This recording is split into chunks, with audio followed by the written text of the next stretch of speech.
जय सेवालाल, कसे आहात तुम्ही सर्वजण? मजेत ना? मजेतच राहा, मी पण मजेतच आहे. आणि मेहंदी लावली होती मी डोक्याला. मग घरात आली, पूर्ण भांडे होते थोडेसे माझे. तर काकू येतात, काकू घासतात, पण काही भांडे मीच घासून घेते. तर म्हटलं त्यांना पण जास्त भांडे नकोत, म्हणून मी काही घासून घेते जे मला लागतात ते भांडे.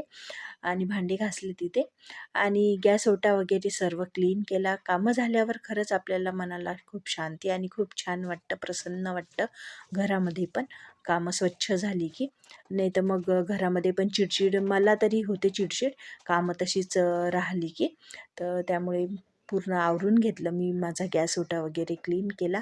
आणि तुम्ही बघू शकता किती छान चमकू लागला माझा गॅसचा ओटा. आणि मग साय घेतली मी दुधाची तूप बनवण्यासाठी.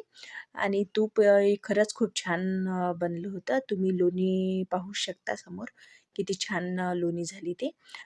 तेवढ्यात अंशुवीरा आले. तर अंशुवीराचं चालू होतं मॅगी बनवायचं. तर अंशू बोलला की मी मॅगी बनवतो म्हणून. म्हटलं ठीक आहे.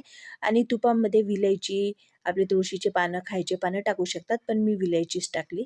आणि तूप माझं खूप छान बनलं. वीरांनी आणि मग अंशूनी मॅगी बनवली, मी शेवळ्या बनवल्या. आम्ही ते छानपैकी एन्जॉय केला. आणि तुम्हाला कसं वाटला आमचा व्हिडिओ हे सांगा आम्हाला. तर बाय.